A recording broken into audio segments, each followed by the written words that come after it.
lo que tiene que ver con las retenciones y lo que tiene que ver con la brecha cambiaria, las promesas que pocos días atrás, exactamente el domingo pasado, el presidente Javier Milei les dejó a los productores en la sociedad rural. Les dijo que, claro, que él era el primer interesado en retirar esas medidas que considera completamente opuestas a su pensamiento, pero claro que todavía están plenamente vigentes. Para hablar de esto, estamos en comunicación con Carlos Echepari, analista del sector agropecuario y director de Canal Rural. ¿Qué tal, Carlos? Gracias por recibirnos. ¿Cómo estás? Hola, Fernando. Buen día. Bueno, ¿qué análisis tenés de esta promesa?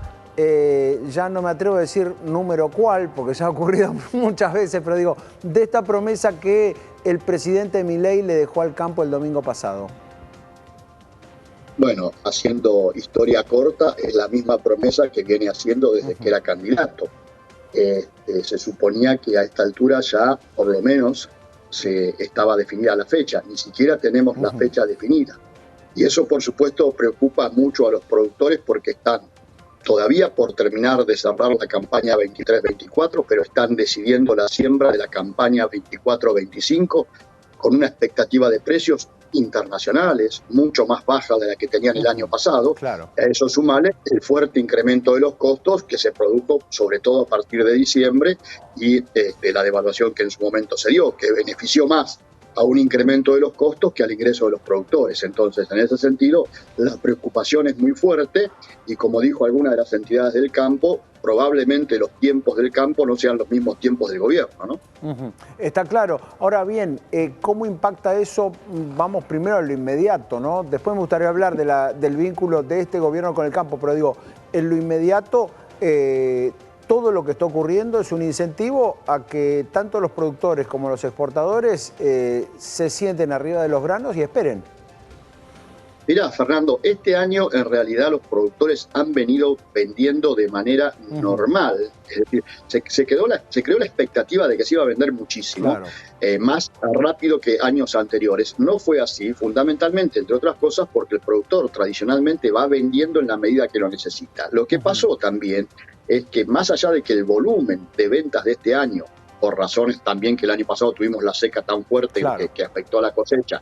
Este año en volumen, a esta altura, se ha vendido el doble que el año pasado, pero lo que pasa es que tenés dos elementos diferentes al año pasado.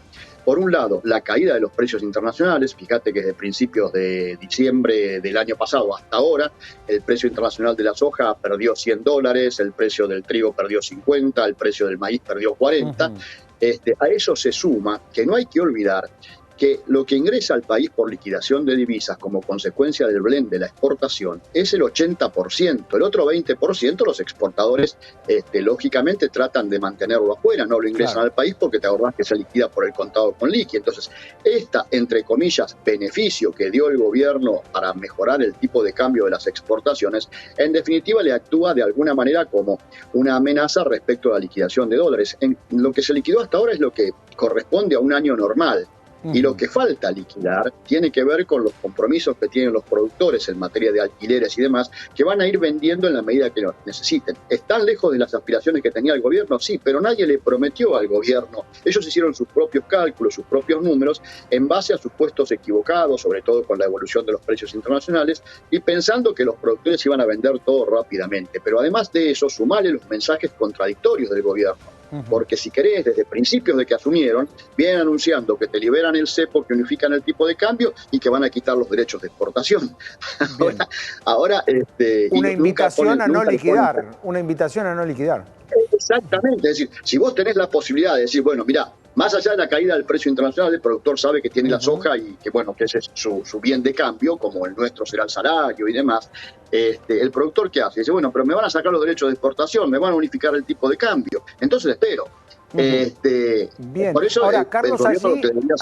para ponerlo en números, lo que hoy el sector, sobre todo en soja, me imagino que es la parte más cuantiosa, digamos, todo lo que el campo hoy tiene para liquidar y tiene guardado a la espera de que cambien las condiciones, ¿eso se puede estimar más o menos en cuánto representa en dinero? Mirá, todos los días baja porque el precio internacional baja, como te decía. Y este es otro tema, que es una pérdida que están asumiendo los productores. Pero bueno, es una decisión de ellos, ¿no? Hoy, entre lo que queda de maíz, de soja y de trigo, uno podría suponer que en poder de los productores quedan entre 13 y 15 mil millones de dólares. Bien. ¿Y la baja de los precios no funciona como un disparador de liquidación? Porque digo, al mismo tiempo, mientras el productor espera mejores condiciones a nivel local y a nivel cambiario, también el precio de su producto va cayendo. Ese razonamiento que haces es el razonamiento lógico de cualquiera que no es productor agropecuario. Es paradójico. El productor agropecuario prefiere quedarse con la mercadería. Es muy difícil, salvo casos excepcionales o de grandes productores, como pasa ahora, por ejemplo, que vos le digas a un productor agropecuario, escúchame, vende la soja porque va a seguir bajando el precio. ¿Y sabés qué haces con la soja? Los pesos que lográs, porque no te olvides que el productor argentino cobra en pesos, y lo que nadie quiere en la Argentina, a pesar de lo que diga el gobierno, es quedarse en pesos. Tenés que darle alternativas. Y cualquier alternativa que le des hoy, en esta política tan particular económica que estamos viviendo, es una alternativa que el productor lo ve, hablando mal y pronto, como una timba. Es decir, pon este bono, compra aquello, hace lo otro, sacás y después... Y el productor no le gusta eso. El productor quiere vivir de su trabajo, y su trabajo es producir y vender su producción y con eso subsistir todo el año e invertir para el año siguiente. Y una vez que vendió, quiere tener dólar billete. Claro, y lo que está pasando, además, ¿sabes qué, Fernando? Ahora que tiene que ver con lo otro que te decía. El productor hoy está indeciso respecto a la siembra del año que viene. No me cabe duda que va a sembrar, pero está esperando a ver qué hace, si hace maíz, si hace soja, si el gobierno va a dar alguna señal. Acordate que el maíz fue muy afectado por una enfermedad, por una peste, que es la chicharrita, entonces probablemente haga todo soja, pero con estos precios los números de la soja tampoco le cierran, entonces está viendo, ¿viste? No va a invertir tanto en tecnología como hubiese invertido en un año en donde las expectativas fueran otras. Bien, está claro. Por lo tanto, aquí las expectativas son que los productores y los exportadores sigan esperando, que los precios lamentablemente sigan en baja. Eso que también sabemos que tiene un mercado de futuro, sobre todo la soja, muy desarrollado. ¿Qué perspectivas hay para el precio internacional de la soja?